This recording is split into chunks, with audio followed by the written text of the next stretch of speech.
Okay, so this recording is about chromosomes and abnormalities as it relates to puberty and fertility. So I'm going to talk about the Turner syndrome, Mullerian agenesis, complete androgenic insensitivity syndrome, as well as Klinefelter syndrome.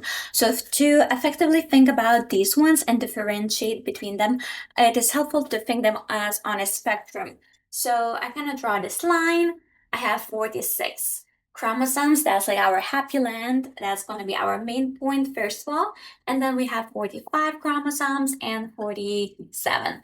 So the 46, this is the one that's going to go into XX, and then, and XY. Then this one is just going to be 1X and 0. So X, 0. And this guy is going to be X, X, Y. So I kind of like to arrange it that way because I remember, okay, we start with just one X, we add one more X, and then an XY here, and then we keep those two X's here, and then we add Y. So there's kind of progression.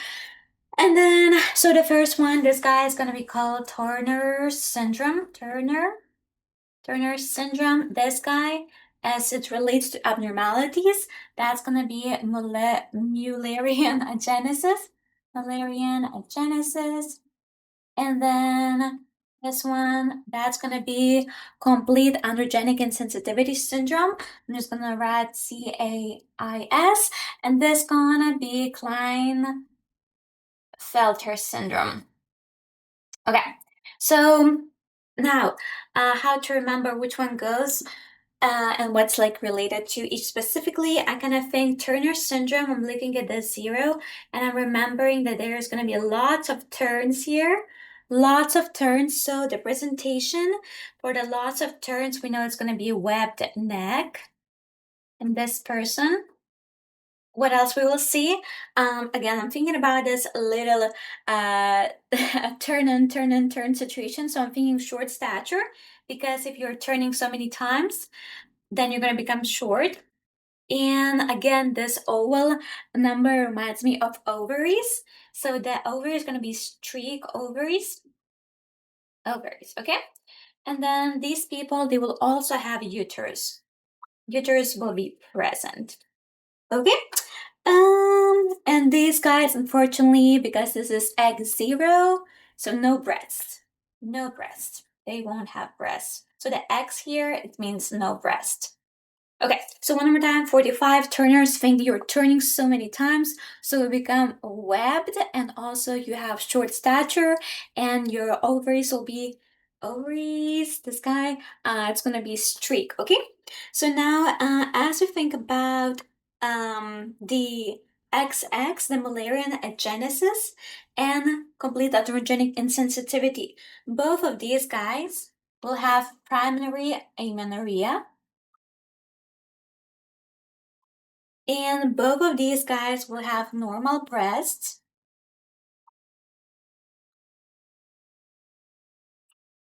And these guys won't have uterus. So this guy, the Turner syndrome, they did have uterus. This one is where we don't have uterus.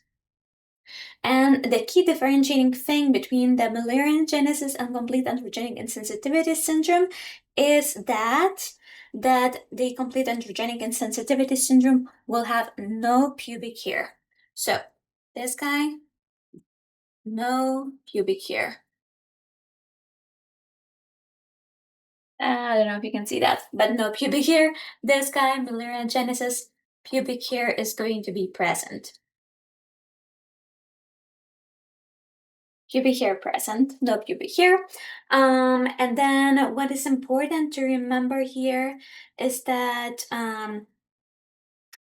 2, also this one, they will have no pubic hair, but they will also have testes.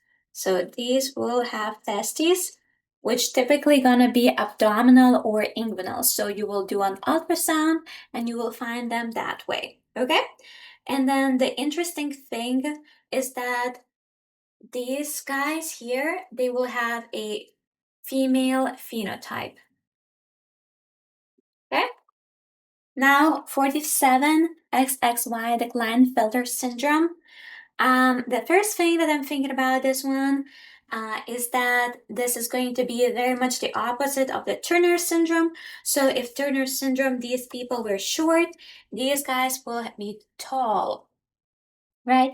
And we already know that this one had testes, so this guy will also have testes. But the problem here, the Klinefelter syndrome, is that the testes will be very small, so many testes. And then with the Klinefelter syndrome, to remember that the testes will be small, I think Klein F. So Klein in German means small. So small testicles, small f.